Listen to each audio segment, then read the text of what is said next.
Boa noite a todos. Graça e paz seja com todos vocês, em nome de nosso Senhor e Salvador Jesus Cristo. Deus abençoe a tua casa, Deus abençoe a tua família, Deus abençoe todos os teus sonhos. Muito obrigado, pastor Tiago Brunet. Que surpresa agradável. Irmãos, quem tem o pastor Tiago Brunet como obreiro para trazer o DVD, assim agora eu estou até me sentindo importante. Obrigado, meu pastor. O pastor Tiago é um grande amigo. Aliás, o pastor Tiago é o responsável por eu ter conhecido o apóstolo Joaquim. Quero te agradecer, viu, pastor Tiago? Porque o apóstolo, esse queridão, tem sido bênção. E que bom poder estar aqui, apóstolo. Obrigado mais uma vez pelo convite. Deus possa abençoá-los. Então, ali afora vão estar os DVDs. Tem esse aqui, ó. A verdadeira história da família de Davi. A pessoa que Deus não ama. A origem do homem. A diferença entre fazer a obra e trabalhar na obra. Então, são temas muito bons. Vai estar sempre ali fora para você adquirir, se você quiser, após o culto. Amém? Vamos à palavra do Senhor? Abra sua Bíblia comigo em Gênesis, no capítulo 2.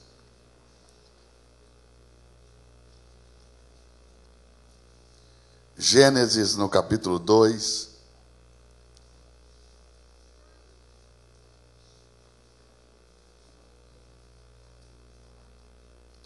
Verso de número 4.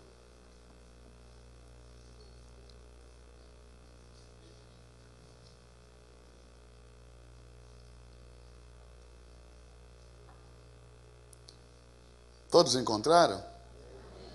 Vamos orar primeiro? Então segura aí, vamos orar. Pai nosso que estás no céu, que a honra seja dada ao teu santo nome, e que aqui na terra seja feita a tua vontade, assim como ela é feita nos céus. Pai, o pão de sábado dai-nos hoje. Perdoa também as nossas ofensas e ensina-nos a cada dia a perdoar os nossos inimigos. Não nos deixe cair, mas antes nos livre de toda tentação. Em o nome de Jesus. Gênesis, no capítulo 2, verso 4. Diz assim: estas são as origens dos céus e da terra, quando foram criados, no dia em que o Senhor Deus fez a terra e os céus. Toda a planta do campo ainda não estava na terra, e toda a erva do campo ainda não brotava, porque ainda o Senhor Deus não tinha feito chover sobre a terra, e não havia homem para lavrar a terra. Um vapor, porém, subia da terra e regava toda a superfície dela. Então formou o Senhor Deus o homem do pó da terra, e soprou nas suas narinas o fôlego de vida, e o homem foi feito alma vivente. Olha o verso 8, porque é um verso importantíssimo para nós. Plantou o Senhor Deus um jardim no Éden, para as bandas do Oriente, e colocou ali o homem que havia formado. Tem um detalhe que nós precisamos observar. Plantou o Senhor Deus um jardim no Éden. Preste atenção nisso. O Éden não é o jardim. Um jardim foi plantado no Éden. Isso é muito importante. O que é o Éden? A palavra Éden não está traduzida para nós. Ela está apenas transliterada. Éden significa terra fértil. A palavra Éden vem de Eretz. Eretz é terra. E Éden, terra fértil. Terra deleitosa. Terra de delícias. O Éden não é o jardim.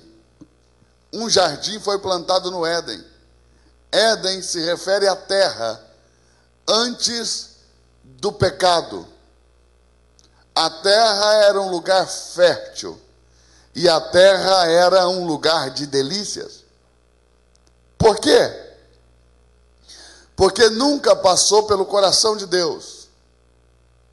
Deus jamais desejou de nenhuma maneira que um dia você precisasse chorar por causa dos espinhos da vida. A terra não tinha espinhos. Era um lugar deleitoso, era um lugar agradável. Deus jamais desejou em seu coração que um dia você precisasse experimentar o gosto amargo dos abrolhos.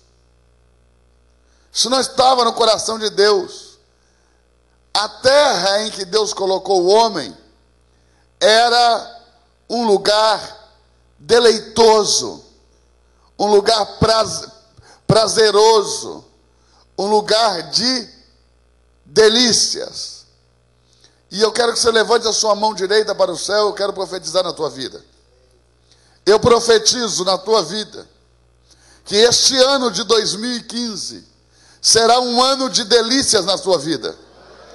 Será um ano deleitoso. Esse ano você não vai experimentar o gosto amargo dos abrolhos. E eu profetizo que Deus vai adiante de ti, quebrando todos os espinhos, para que você não fira-se em espinhos e não chore por causa dos espinhos da vida. Mas antes, você se alegrará no Senhor teu Deus, o qual preparará um caminho diante de ti. Amém? Amém ou não amém? Então preste atenção. Quando Deus criou o homem, Deus colocou esse homem em um lugar deleitoso. Esse era o objetivo de Deus. Esse era o desejo de Deus. Que nós habitássemos em um lugar de prazer. Que nós habitássemos em um lugar de delícias. Esse sempre foi o plano. Aliás, tem outro detalhe no verso 8 de Gênesis capítulo 2 que nós precisamos observar. Havendo Deus plantado um jardim no Éden, colocou no jardim o homem que havia formado, ou seja, o homem não foi feito no jardim, o homem foi colocado no jardim. Deus o colocou no jardim. Se o homem não foi feito no jardim, que é o que nós pensamos, quando lemos o texto rapidamente, pensamos que o homem foi formado no jardim, ou seja, a terra que Deus manuseou para dar forma ao corpo do homem era a terra do jardim, porque a palavra formou, no original hebraico, dá a ideia de manipular com a própria mão. Então foi a única coisa que Deus não criou com a sua palavra, ou seja, que Deus formou com a própria mão. O jardim e o homem. O jardim ele plantou e o homem ele formou. E quando Deus formou o homem, Deus formou o homem em um lugar chamado Elda. O que quer dizer Elda? Elda quer dizer face. O homem foi feito na face de Deus. Ele foi feito em uma terra que era chamada a face do Senhor, o rosto de Deus. E esse homem foi colocado no jardim. E por coincidência, a palavra hebraica jardim e a palavra hebraica coração têm a mesma raiz radical. As palavras têm origem no mesmo ponto, que é significado, lugar fechado, cercado, com vida pulsante. O que isso quer dizer? Que Deus fez o homem na sua face, mas depois escondeu o homem no seu coração. Esse é o lugar que Deus escolheu para você morar, o coração dele. Mas aí o homem desobedeceu, o homem pecou, e comeu da árvore do conhecimento do bem e do mal, o que Deus ordenara não se deveria comer.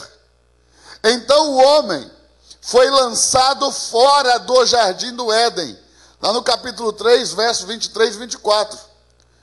Ele é lançado fora do jardim do Éden, para lavrar a terra de onde tinha sido tomado, ou seja, o homem volta para o lugar aonde ele foi feito. E ali nascem seus filhos, Caim e Abel, nessa terra chamada a face de Deus.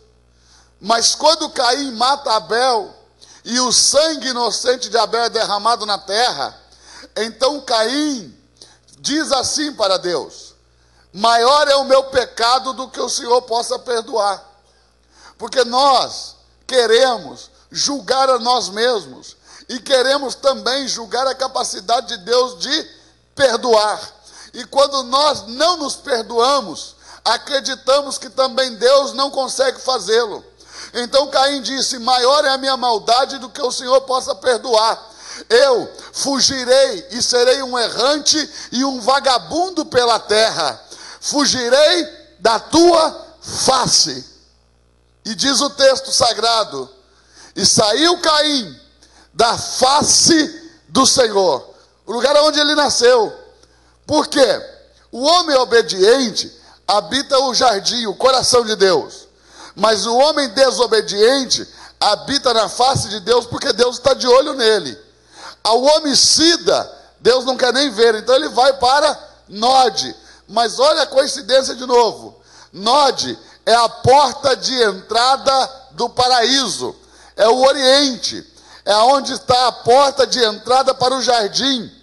E no meio do jardim está a árvore da vida. E Caim vai atrás dessa árvore. Por quê? Porque ele disse: qualquer que me achar me matará. Mas Adão disse a ele: no jardim de Deus tem uma árvore. Qualquer que comer dela não morrerá, mas viverá para sempre. Assim disse Deus: eis que o homem é como um de nós, sabedor do bem e do mal. Ora, para que não estenda a sua mão e coma também da árvore da vida e viva eternamente, o Senhor Deus, pois, o lançou fora do jardim do Éden, para lavrar a terra de que fora tomado. E havendo lançado fora o homem, colocou querubins ao oriente do jardim do Éden, e uma espada inflamada, para guardar o caminho que leva à árvore da vida. Porque qualquer que dela comer, viverá para sempre. Mas o caminho que dava acesso à árvore estava fechado por 2 querubins e uma espada de fogo. Uma espada que só pode ser removida pela mão de um homem cujo coração é limpo. Pela mão de um homem cujo coração é puro. Pela mão de um homem que não conheceu o pecado. Então preste atenção. Essa história da Excalibur, uma espada que só um homem de coração puro pode empunhar, essa história tem origem na Bíblia Sagrada. E o puro capaz de pegar essa espada é o próprio Jesus Cristo. Quando Jesus Cristo nasceu, seguiram com ele todo o procedimento da lei. E no 8º dia, o menino foi circuncidado. Muitas pessoas confundem a circuncisão com a apresentação. E uma coisa não tem nada a ver com a outra. Circuncisão é cortar a carne do prepúcio da criança no 8º dia de vida. Ou seja, a aliança que Deus fez com Abraão vai estar sendo perpetuada na vida dessa criança. Então no 8º dia, Jesus foi circuncidado e foi sangrado, e ele foi cortado na carne do seu prepúcio. Mas no dia 40, que é o dia da apresentação do menino, 40 dias após o nascimento, então trouxeram o menino para apresentá-lo ao Senhor. O menino vem 40 dias depois de nascido, e a menina 80 dias depois de haver nascido. Vem o menino, vem a menina, com uma oferta ao Senhor, para apresentá-los diante de Deus, e santificar sobre eles 7 bênçãos proféticas, a começar por um pai profético e uma mãe profética, o que dá destino profético à vida daquela criança, uma mãe que dará um destino profético à vida daquela criança, um pai que dará um destino profético à vida daquela criança. Não é um pai substituto. Não é um pai que vai substituir a criança se o pai faltar. Não. É um pai que dará um destino espiritual. Daí nasce a tradição dos padrinhos, das madrinhas que nós temos quando criança, recebemos. Nasce dessa tradição. Nasce dessa ordem de Deus a tradição de se levantar padrinhos, ou seja, pais espirituais, pais proféticos, que darão destinos proféticos. E 7 bênçãos são dadas a essas crianças, inclusive o pai e a mãe profética. Quando Jesus é levado até o santuário para ser apresentado a Deus no 40º dia, então Deus levanta para ele um pai profético chamado Simeão e uma mãe profética chamada Ana. Ana vai fazer um cântico profético determinando o futuro do menino, e Simeão vai fazer uma oração profética determinando o futuro do menino. E Simeão toma o menino nos braços, levanta ele aos céus, e ele faz uma oração dessa maneira: este é posto para a queda e elevação de muitos em Israel, e por um sinal de que é contradito, uma espada transpassará a sua própria alma.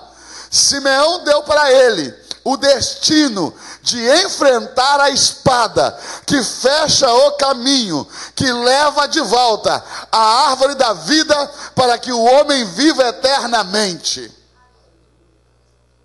Ele nasceu para enfrentar essa espada. É algo muito tremendo. E ele também nasceu para vencer os querubins, que na verdade são 2 grandes portais. O corpo é de querubim, o rosto, a cabeça é de querubim, mas a extensão do corpo são portais. Está no texto bíblico, eu sei que você leu rápido e não viu, mas está lá. E se você nunca leu, receba da parte de Deus essa informação. 2 querubins são os portais de entrada do paraíso. Mas esse lugar, esse jardim que Deus havia plantado na terra, foi, na verdade, transportado para as regiões celestiais, lá para a presença de Deus. Está lá, no meio da cidade santa de Jerusalém, a nova Jerusalém que vai descer do céu, para se tornar a habitação eterna para aqueles que forem salvos por Cristo Jesus. E agora, tem um detalhe: como Caim tentou entrar, quando o nosso Senhor Jesus ressuscitou, ele não ressuscitou em corpo glorificado, ele ressuscitou em corpo imortalizado. E o corpo imortalizado não é o corpo glorificado. O corpo imortalizado é um corpo que está passando pelo processo até a glorificação. Esse processo com Cristo levou 40 dias. E nesses 40 dias, Cristo foi assunto ao céu algumas vezes. A primeira está relatada no capítulo 21 do Evangelho do apóstolo São João, quando ele diz que Jesus ressuscitou e uma mulher o encontrou ainda no horto da sepultura, no jardim da tumba. E a mulher, pensando que ele era o hortelão, perguntou onde estava o corpo do Cristo. Então ele disse: Maria. E ela, atentando para sua voz, disse: Rabone. E ele disse: Maria. Ela, atentando para sua voz, disse: Rabone. Descobriu que era ele e foi em direção a ele para tocá-lo, mas ele a advertiu dizendo: não me toques, porque ainda não fui para o meu pai. E ela então não o tocou, mas ele foi assunto desde o jardim da tumba até os céus. 8 dias mais tarde ele volta e se apresenta em uma casa a alguns discípulos. O detalhe interessante é que as janelas e as portas da casa estavam trancadas. Mesmo assim, com o corpo imortalizado, ele entrou, estando portas e janelas fechadas, ele entrou na casa e se apresentou aos discípulos. E ainda disse a São Tomé, aquele que tinha dito: só creio se ver, só creio se eu mesmo colocar o dedo em suas feridas. E ele se apresentou com o corpo ainda ferido, não glorificado, ferido, e disse: pode colocar o teu dedo aqui nas minhas mãos, e coloque também no lado, e verás que sou eu. E Tomé assim o fez. Depois ele aparece outra vez no barco, depois aparece ainda uma outra vez na praia, e também é assunto ao céu desde o barco, depois assunto ao céu desde a praia. O detalhe mais interessante é que quando ele chegou no céu, por estar ainda com o corpo imortalizado não glorificado, porque o corpo imortalizado está ferido, ele diz: eu tenho feridas, toque aqui. Quando ele está no barco, ele diz: toque em mim, verás que tenho carne e osso, e um espírito não tem carne nem osso. Então ele está com o corpo imortalizado, ainda não glorificado, porque João, o apóstolo, São João, lá em Apocalipse, descreve como é o corpo glorificado de Cristo, porque ele vê Cristo glorificado, ele é arrebatado ao céu. No capítulo 4, verso 1 de Apocalipse, ele diz: eu olhei para o céu, e quando eu olhei, eu vi, os céus estavam abertos. E eu quero aproveitar o ensejo para profetizar na tua vida. Escute bem, os céus estão abertos para você nessa noite. Amém, irmãos? Olha para essa pessoa bonita que está do seu lado e diga assim: ei, os céus estão abertos para você nessa noite. Dá uma olhada para o outro lado e profetiza: ei, os céus estão abertos para você nessa noite.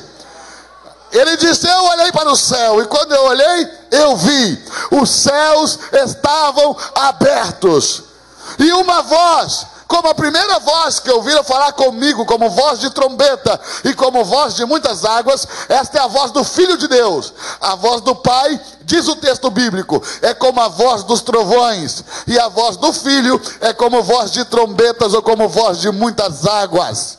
E ele disse: a primeira voz que falara comigo como voz de trombeta e como voz de muitas águas me disse: sobe aqui e mostrar-te-ei as coisas que depois destas devem acontecer. E ele disse: imediatamente eu fui arrebatado no Espírito e levado até diante de Deus, e eis que no céu estava posto um trono, e tinha um assentado sobre o trono. E ele disse: o que estava assentado sobre o trono era na sua aparência semelhante à pedra de jaspe, semelhante à pedra sardônica. Ele vai falar dos 4 querubins, os animais, ele vai falar dos seus rostos, das suas asas, dos seus pés, das rodas do trono. Ele fala das pedras de fogo, dos relâmpagos que saem de dentro dos querubins. Ele fala do arco celeste, da cor da esmeralda, que cruza o trono de um lado para o outro. Ele vai dizer dos 24 anciãos que estão diante do trono, dos 24 tronos de ouro que estão diante do trono de Deus. Ele fala das vestes dos anciãos, vestes brancas. Ele diz que eles têm coroas de ouro sobre as suas cabeças. Ele fala dos milhares e milhares e milhões de anjos que voaram para ao redor do trono e começaram a cercar o trono e a voar ao redor do trono. Ele vai descrevendo a cena que ele está vendo diante do trono de Deus, e ele diz: tem algo acontecendo. Eu vejo um cordeiro, ele parece que foi morto, porque está ferido, mas está aqui. Mas lá no capítulo 5, João diz: e eu me peguei olhando para um livro que estava na mão daquele que estava sentado no trono, um livro escrito por dentro e por fora, e bem selado com 7 selos, e ninguém no céu, e nem na terra, e nem debaixo da terra, tinha sido digno de abrir o livro, nem de o ler, nem sequer de olhar para ele. Então ele diz: e eu comecei a chorar, e eu chorava muito, porque ninguém fora digno de abrir o livro e desatar os seus selos, nem de o ler, nem de olhar para ele. É o livro da vida que está na mão daquele que está sentado no trono. Então João começou a chorar e disse: não há salvação para nós, porque o livro não pode ser aberto, porque não há ninguém na terra que possa abrir o livro, não há ninguém no céu que possa abrir o livro, não há ninguém debaixo da terra que possa abrir o livro. E talvez você se pergunte aonde Jesus estava, a caminho, nem no céu nem na terra, estava subindo. Mas João diz assim: então um dos anciãos me disse: não chores, eis aqui o leão da tribo de Judá, a raiz de Davi, ele venceu para abrir o livro e desatar os seus selos. Jesus tem o livro da vida. Ele veio e tomou o livro da mão daquele que estava sentado no trono. Então lhe fizeram um cântico novo e disseram: digno é o cordeiro que foi morto de abrir o livro e desatar os seus selos, porque com o seu sangue ele comprou para Deus os que procedem de toda tribo, língua, povo e nação. E para o nosso Deus ele os tornou reis e sacerdotes, e eles reinarão sobre a terra para todo sempre. Algo tremendo. Mas o desenrolar da história não é tão simples. João está contando os bastidores de tudo. Mas o texto diz que quando Jesus chegou lá no céu, para entrar pelos portais celestiais, as portas do céu não se abriram para ele. Por quê? Quando os querubins olharam para o corpo ferido de Cristo, eles pensaram que Cristo era outro Caim, que também havia estado ali e não havia podido entrar. Então as portas do céu não se abriram para ele. E lá no céu foi algo muito tremendo que aconteceu, porque subiu a voz de um salmista gritando. Preste atenção, a Bíblia Sagrada diz que os nossos salmos rompem os céus, que os nossos louvores rompem os céus e são ouvidos diante de Deus. Então o brado do salmista foi ouvido. E o que foi dito? Quem é este? Quem é este que vem de Edom, saltando sobre os montes e com a roupa salpicada de sangue? E ele respondeu: eu sou. Sozinho pisei o lagar das uvas, ninguém houve que me ajudasse. Uma serpente feriu o meu calcanhar, mas eu esmaguei a cabeça da serpente.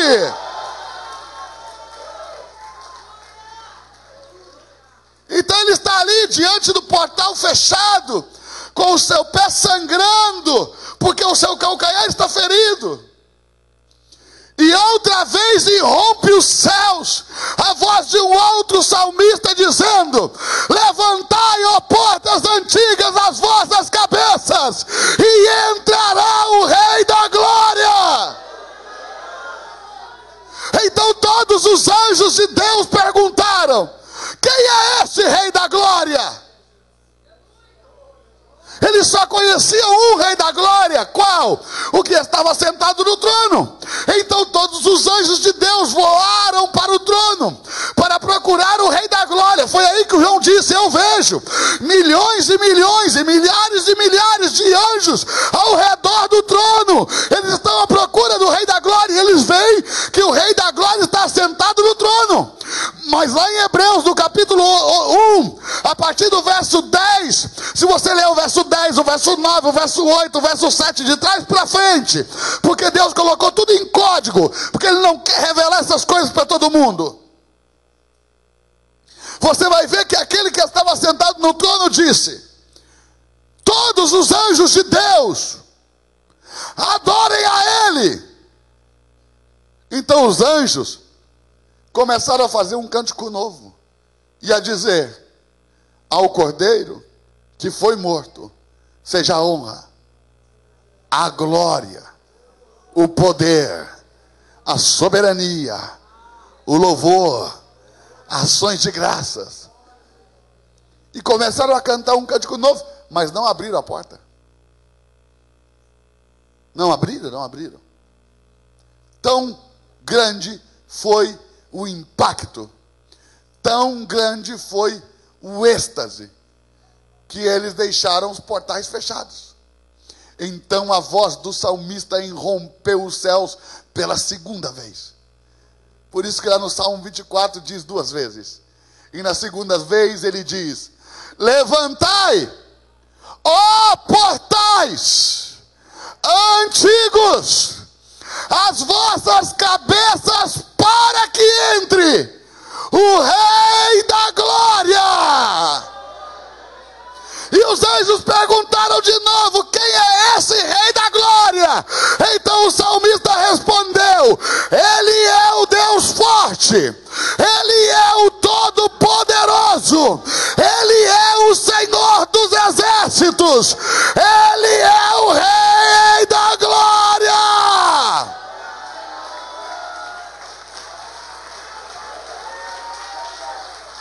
Então os portais celestiais se abriram, e ele não entrou por Jerusalém montado em um jumentinho como a primeira vez, não, ele montou em um grande e belo cavalo branco, e ele estava vestido de uma roupa de linho fino, branquíssima, ainda estava salpicado de sangue. João viu e disse: eu vejo, ele vem montado em um cavalo branco, os seus olhos são como duas chamas de fogo, o seu cabelo é como ouro finíssimo, os seus braços e as suas pernas parecem o latão que acabou de sair do fogo. Ele tem na sua coxa direita a inscrição: Rei de Reis e Senhor dos Senhores. Ele vem entrando e ele desce do cavalo e começa a caminhar em direção àquele que estava sentado no trono branco de marfim. Porque Apocalipse capítulo 20, verso 11 diz que Deus está sentado em um trono branco.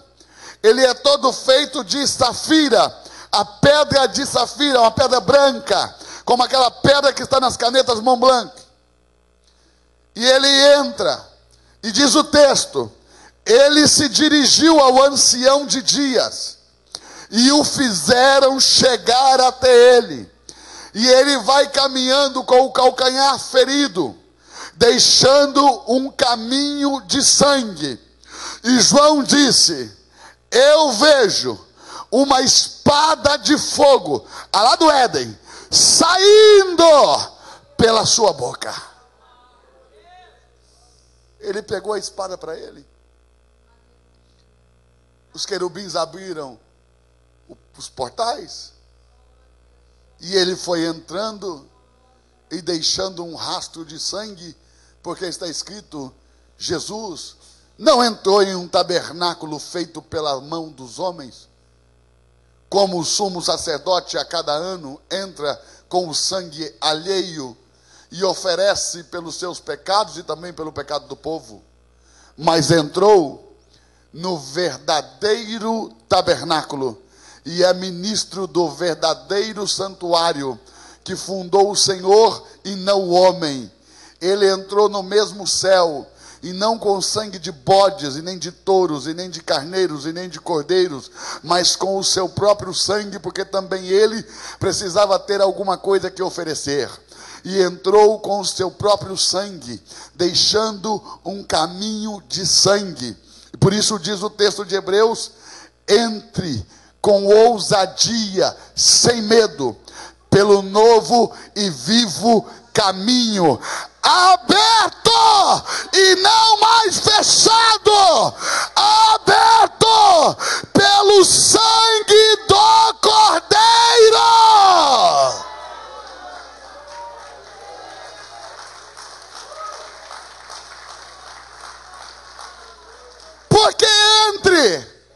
Porque as portas nunca mais tornarão a ser fechadas.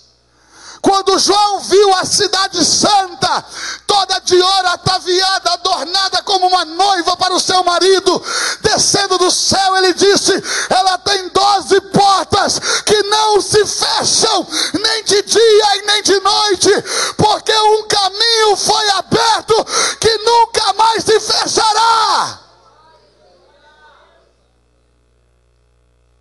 E o Senhor nos deu acesso novamente à árvore da vida.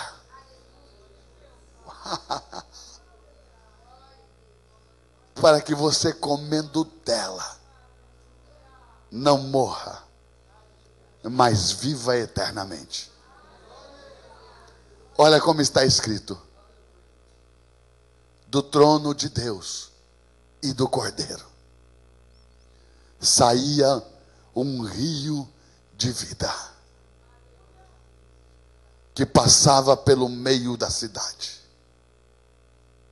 E a árvore da vida estava plantada a uma e outra margem do rio.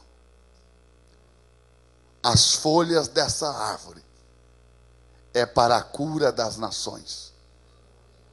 E ela produz 12 frutos, dando cada mês o seu fruto. E é o motivo pelo qual, tradicionalmente, nós ceiamos uma vez por mês. Porque a ceia e o fruto da vida é o nosso Cristo. Quem dele se alimenta, por ele viverá. Por que Deus nos quitou a árvore da vida, se está nos devolvendo? A expulsão do homem do jardim do Éden nunca foi um castigo. Deus não castigou o homem quando o lançou para fora do jardim. Quando Deus disse, no capítulo 2 de Gênesis, verso 16: de toda a árvore do jardim comerás livremente, livremente. Mas da árvore do conhecimento do bem e do mal, desta não comerás, porque no dia em que dela comeres, certamente morrerás.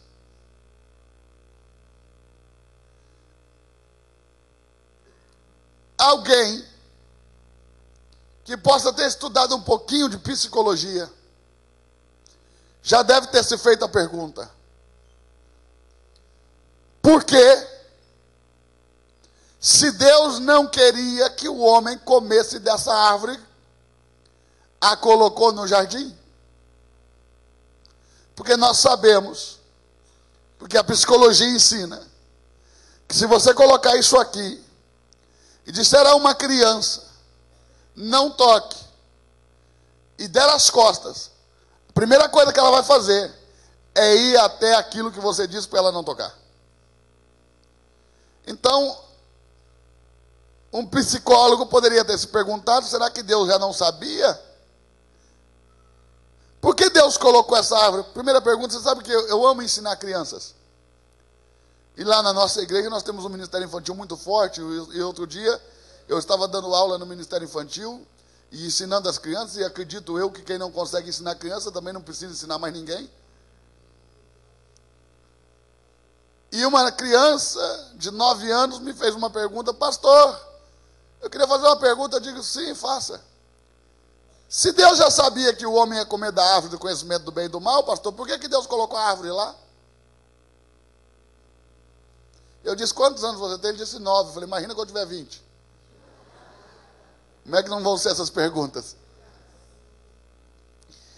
E ele disse, olha pastor, eu já perguntei para a professora, ele estuda numa escola religiosa, e a professora disse para mim que as coisas ocultas são de Deus. E que ao homem cabe apenas as coisas que foram reveladas e que Deus não revelou isso. Aí eu disse a ele, eu sou obrigado a discordar da sua professora porque a Bíblia foi escrita para nós. E se Deus não quisesse que soubéssemos, Ele não deixaria escrever na Bíblia. Porque aquilo que Ele não quis que estivesse na Bíblia, Ele disse a Daniel, isso não escreva. Ele disse a João, isso não escreva. Mas o que se escreveu é nosso. E eu vou te dizer por que Deus colocou aquela árvore. Pense comigo. Se eles comessem das outras árvores, não da do conhecimento do bem e do mal, eles agradariam a Deus. Sim ou não? E a criança respondeu sim. Você está igualzinho uma criança. Com a mesma capacidade de raciocínio. Diga assim, é bom, pastor. Porque criança raciocina com pureza. Não com maldade. Com pureza. E ele disse, sim. Aí eu disse, mas se ele comesse da árvore do conhecimento do bem e do mal, ele desagradaria a Deus, sim ou não? Ele disse sim.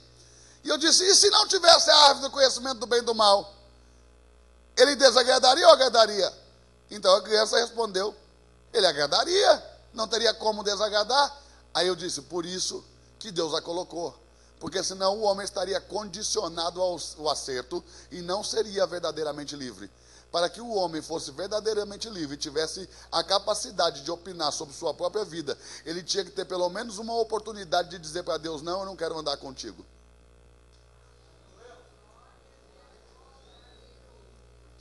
Então a árvore do conhecimento do bem e do mal era muito necessária para que verdadeiramente tivesse arbítrio, para que eu pudesse escolher servir a Deus ou não servir a Deus, senão eu estaria condicionado a acertar. E Deus não me criou condicionado a acertar. Acertar é uma decisão que eu terei que fazer todos os dias. Vou falar de novo, porque eu sei que alguns não entenderam. Acertar é uma decisão que eu terei que tomar todos os dias.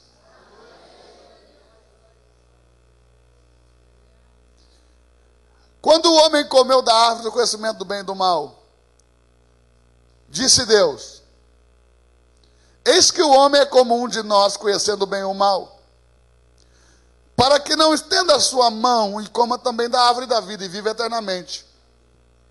Deus, pois, lançou o homem fora do jardim, e todo mundo pensa que isso é um castigo, mas não tem nada a ver com castigo. Você tem que entender que essa é a segunda rebelião de seres livres. A primeira foi dos anjos.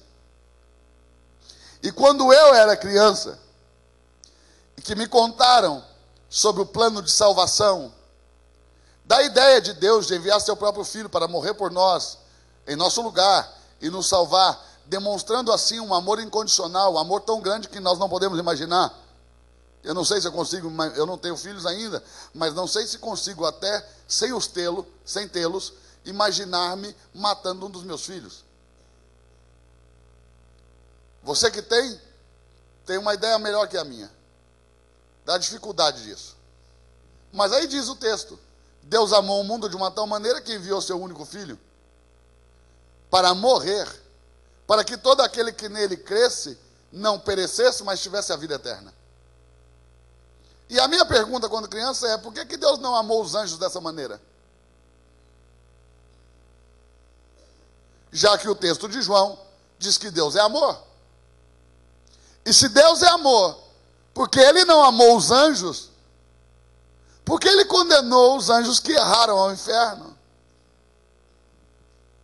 E então o Espírito Santo me respondeu, porque também é professor da escola bíblica e não conseguiu me responder. Aliás, nós precisamos preparar melhor as nossas professoras das crianças. Porque geralmente elas não conseguem responder muitas coisas. Porque antigamente, hoje não, graças ao bom Deus, Mas quando eu era criança, as crianças eram tiradas do culto porque eram um estorvo. Hoje as igrejas tomaram consciência de que a criança não é a igreja de amanhã. A criança é a igreja de agora. E precisa ser ensinada. E hoje nós tiramos as crianças para ensiná-las numa linguagem que elas entendam.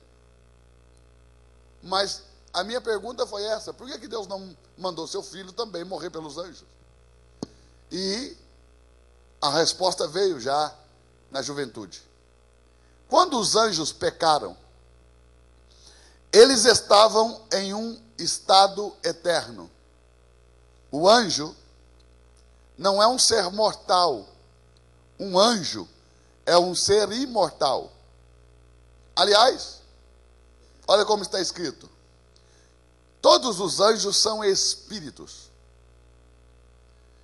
ministradores, que trabalham em favor daqueles que hão de herdar a salvação. Um anjo é um espírito. E um espírito não pode morrer, porque o espírito é um ser eterno. Quando eles pecaram, o seu estado era um estado eterno, e eles se tornaram pecadores eternos. Agora, eles não cometeram um pecado. Foi uma sucessão de erros. O texto diz assim sobre Lúcifer: na multidão das tuas iniquidades,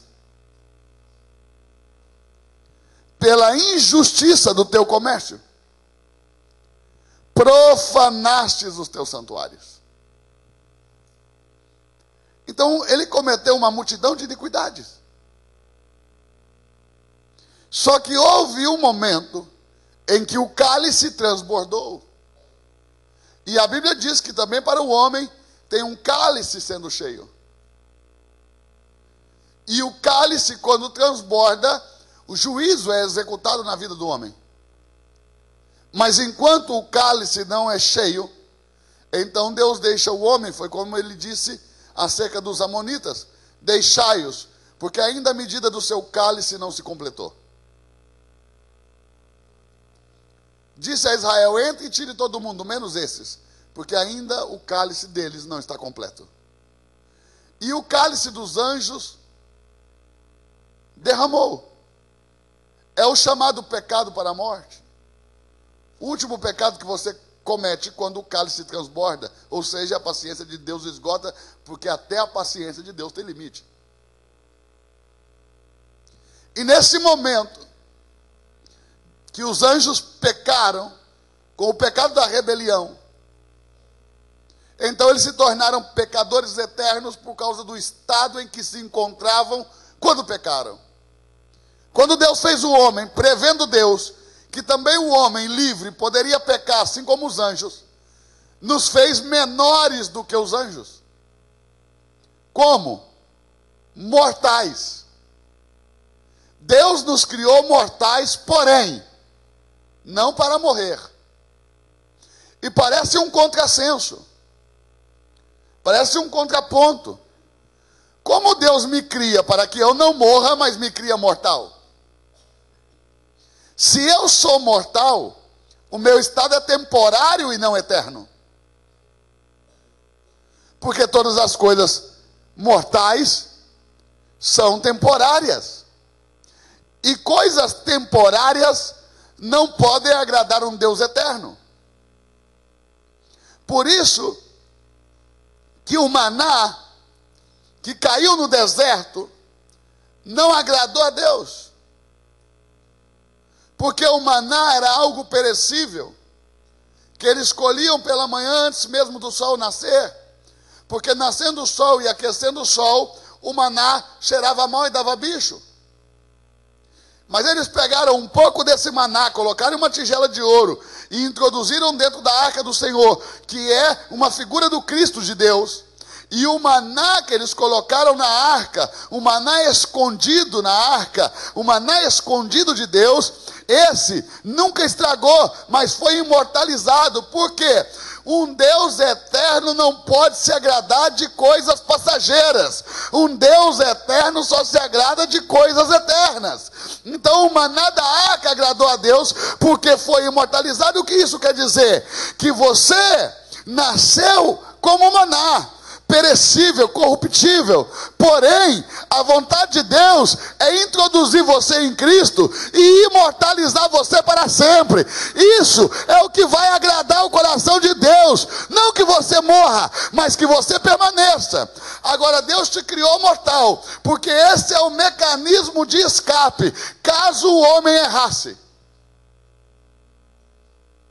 Quando o homem pecou, diferente do anjo, o homem não se tornou um pecador eterno, o homem se tornou um pecador temporário. Enquanto eu estiver vivo, eu estou em um estado mortal. Mas quando o meu espírito deixar o meu corpo, como está escrito em Tiago, no capítulo 2, então eu volto para o estado eterno. E a maneira que eu estiver, eu vou permanecer para sempre. Se eu morrer, tendo sido resgatado pelo sacrifício que Deus enviou, que é Cristo Jesus o Senhor, então a vida está em mim, e ninguém vai poder tirá-la de mim. Mas se eu morrer, e eu não fui resgatado pelo sacrifício de Deus, que é Cristo Jesus, então eu estou condenado, e ninguém vai poder me ajudar. Enquanto eu estou vivo, há possibilidade de resgate. Por quê? Porque eu não sou pecador eterno, eu sou pecador temporário, porque eu tenho um corpo mortal, e o corpo mortal é a válvula de escape que Deus me deu. E se o homem nunca tivesse errado, pastor, então ele comeria da árvore da vida e viveria para sempre, mesmo sendo mortal. Mas quando ele errou, Deus disse: para fora do jardim, para que não estenda a sua mão, coma e viva eternamente em pecado. Então a expulsão do jardim não foi castigo, foi proteção e mais uma manifestação do amor, do cuidado e da misericórdia de Deus. Deus te ama! Deus te ama ao ponto de cuidar de você em todos os detalhes da tua vida. Deus te ama a ponto de ter misericórdia de você, até mesmo quando você se encontra em um estado de completa e total ignorância. Deus tem amor, Deus tem misericórdia, e Deus manifesta a sua graça, concedendo-nos favores que não merecíamos. Quem está aí? Se você está aí, dá um sinal de vida e fale alguma coisa para Jesus. Então eu quero dizer para você que enquanto você estiver vivo, enquanto o seu espírito não deixar o seu corpo, não há pecado que Deus não possa perdoar. Você não precisa ser como Caim. Você não precisa ser errante e fugitivo pela terra. Você pode se entregar a Deus. Você sabe que eu discordo da maioria dos manuais de teologia que conheço. Por quê? Porque eu acredito que pensar teologicamente é pensar de uma maneira muito fria. Porque quem pensa teologicamente pensa textos. E quem ama pensa pessoas.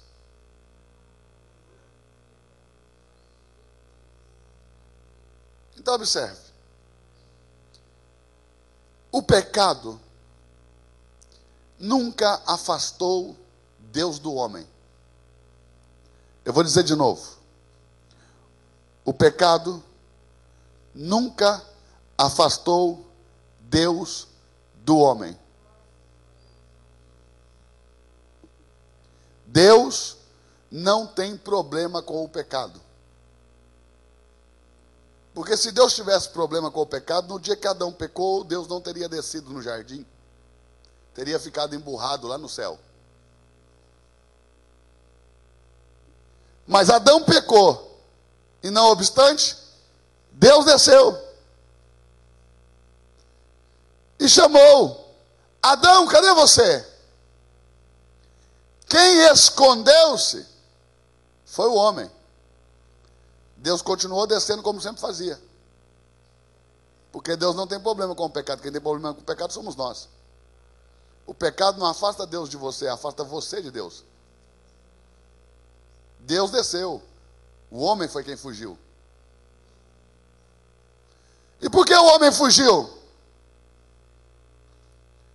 Ele disse: ouvi os teus passos no jardim, porque estava nu, tive medo, me escondi.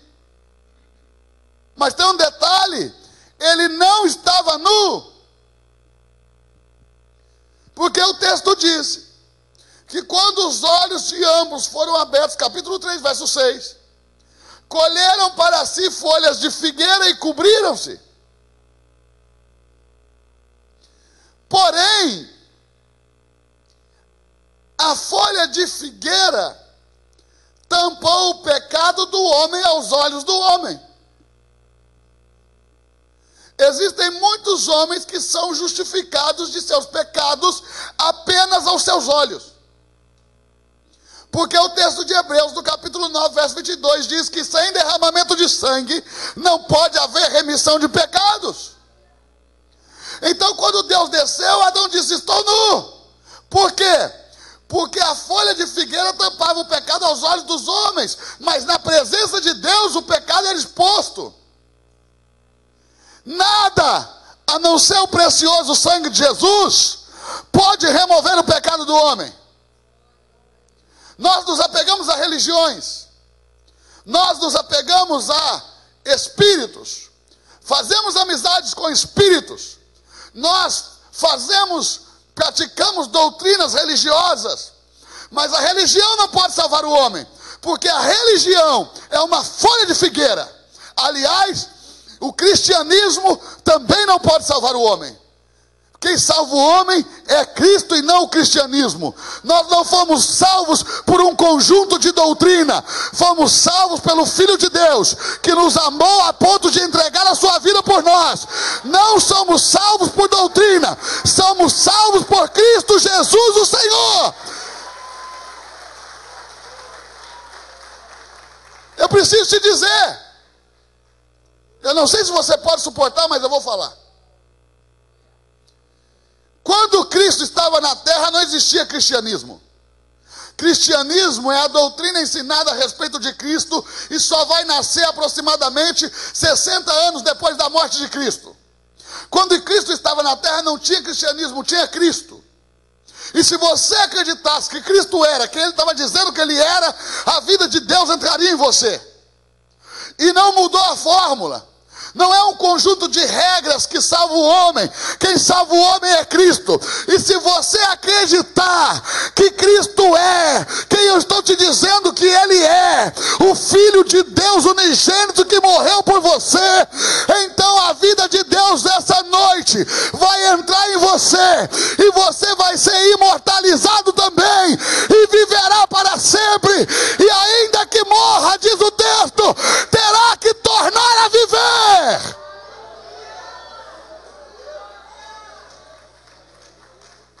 Porque você vai provar da árvore da vida, mas justificado,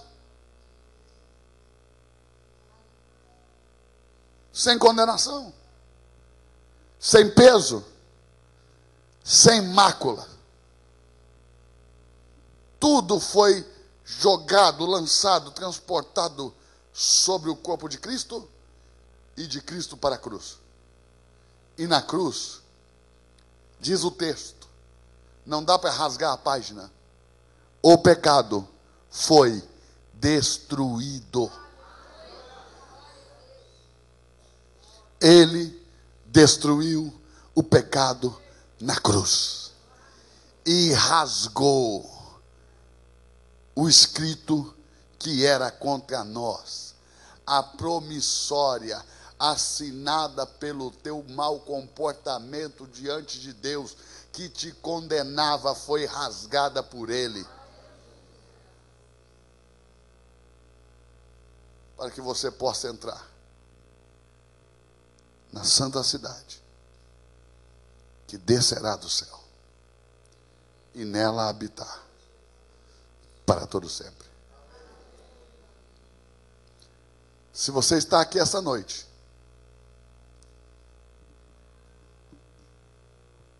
e se você ainda não declarou publicamente,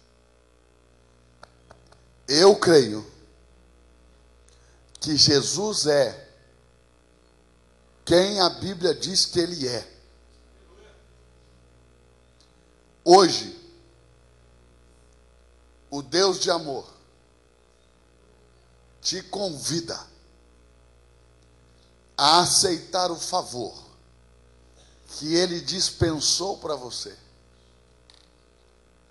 e receber esse favor, receber a Cristo, dizendo: eu acredito que Ele é quem a Bíblia diz que Ele é. E quem a Bíblia diz que Ele é? O primogênito de Maria e o unigênito de Deus. Fique de pé no seu lugar.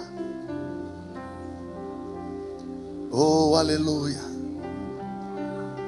Eu sinto que a vida de Deus, ela está pairando sobre este lugar. Oh, aleluia. Hosana.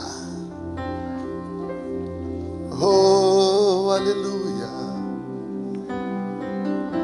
A vida de Deus está pairando neste lugar. Esse lugar está impregnado da vida de Deus. A vida de Deus quer entrar em ti. Mas para isso você precisa dizer. Porque está escrito: com a boca se confessa para a salvação. Em João, no capítulo 2, há algo tremendo. Há um texto que sempre que eu leio, me deixa muito impactado. Quando João enxergou Jesus pela primeira vez. Talvez você não saiba, mas João o Batista e Jesus eram primos. E João era o primo mais velho, 6 meses mais velho. João conviveu com Jesus. Jesus sempre esteve perto dele. Mas houve um dia em que Jesus saiu caminhando do meio da multidão e foi em direção a João. Olha como diz o texto. João viu a Jesus, que ia para ele. E nesse dia, João disse: eis aí o Cordeiro de Deus que tira o pecado do mundo. Para que ele fosse manifestado a Israel, vim eu por isso batizando nas águas. E aquele que me mandou batizar nas águas me disse: sobre aquele que vires descer o Espírito Santo, e sobre ele repousar, este é o Messias. E eu vi o Espírito Santo como pomba descer sobre ele e sobre ele repousar. E João disse: eu tenho visto e testifico, ele é o Filho de Deus. Talvez essa noite você queira dizer a mesma coisa. Eu creio, ele é o Filho de Deus. E se você quer dizer isso essa noite pela primeira vez, eu te peço que você levante a mão aí onde você está e diga comigo. Levante a sua mão e diga: eu creio, ele é o Filho de Deus. Seja tomado pela vida de Deus. Experimente agora o novo nascimento do Espírito. Que a vida de Deus entre em você e que você sinta no seu corpo, você sinta na sua alma e que você sinta no seu espírito a presença desse Deus vivo.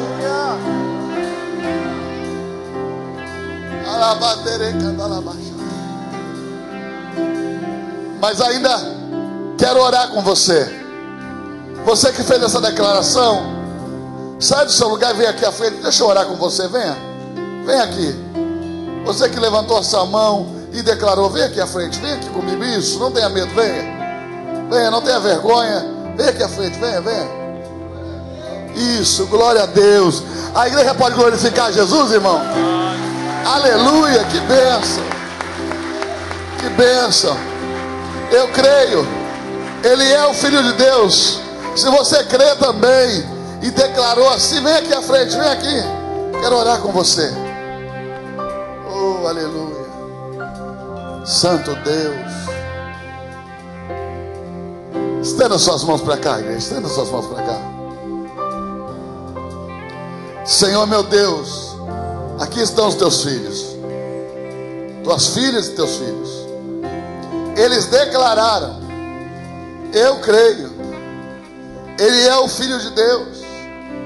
E eu, Senhor, como ministro da tua palavra, declaro que acredito que o teu Espírito entrou por eles para habitar neles, e a própria vida de Deus agora está neles, e eles nasceram de novo no Espírito para serem feitos filhos de Deus, e são recebidos agora pela família de Deus com aplausos e júbilos, porque nós declaramos, somos a família de Deus, e nós recebemos estas vidas no nosso meio, como sendo parte do seu santo e vivo corpo. Glória a Deus. Olha aqui para mim, irmãos, olha aqui para mim, por favor. Queria que vocês dessem uma olhadinha para trás e vissem a parte nova da família de vocês. Vocês ganharam?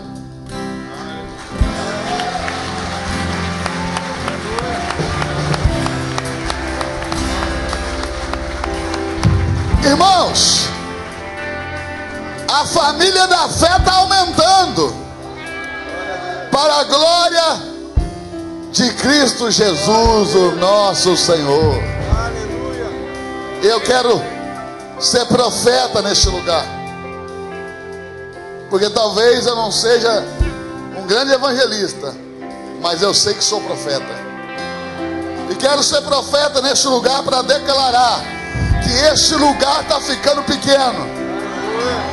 Quero declarar que os assentos neste lugar estão pequenos. Quero declarar que em pouco tempo não haverá dia, nem domingo, nem segunda, nem terça, mas todos os dias serão dias de glória, porque não existe dia ruim para culto bom, não existe dia fraco para culto poderoso. E eu estou declarando que este lugar está sendo tomado por uma nova unção e um grande poder, e Deus está dizendo, eu darei a este lugar cultos de glória, cultos de glória, cultos de glória, cultos de glória. Sinta essa unção, receba essa unção. Oh, Espírito Santo, o Espírito de Deus manda dizer, eu darei a este lugar uma nova unção, eu darei a este lugar tempo de glória, eu darei pessoas rendidas em lágrimas para este lugar. Assim diz o Senhor, assim diz o Criador dos céus e da terra, eu sou o Deus dessa igreja.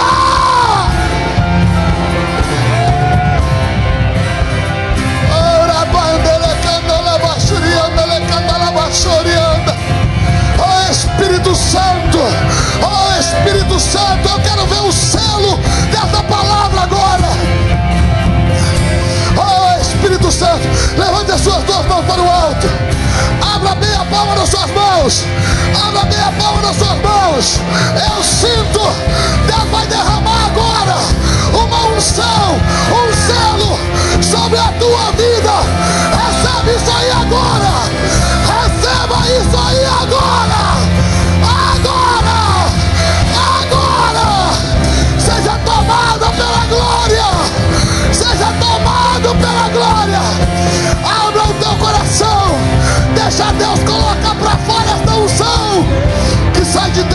você. Meu Deus, meu Deus, meu Deus, meu Deus. Assim diz o Senhor: eu estou despertando os meus pregadores no meio do meu povo.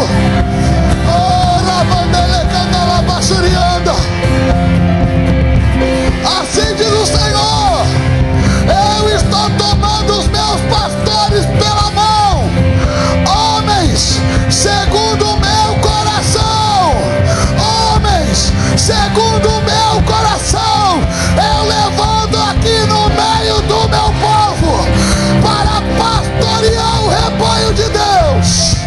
Eu estou chamando os profetas, assim diz o Senhor, eu estou chamando os profetas, assim diz o Senhor, eu estou chamando os profetas, eu estou chamando os profetas.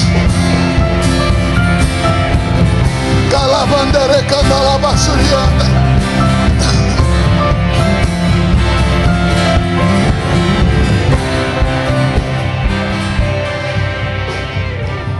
Existe algo que precisa acontecer sem medo e sem culpa.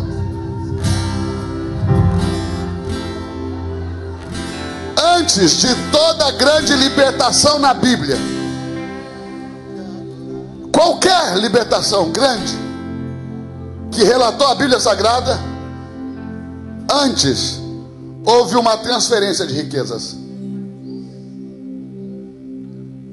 Para Deus salvar Israel no Egito, colocou toda a riqueza do Egito na mão de José. Transferiu riquezas. Para Deus resgatar Israel no templo de Salomão, colocou toda a riqueza de Davi na mão de Salomão. E disse: você vai construir o meu santuário.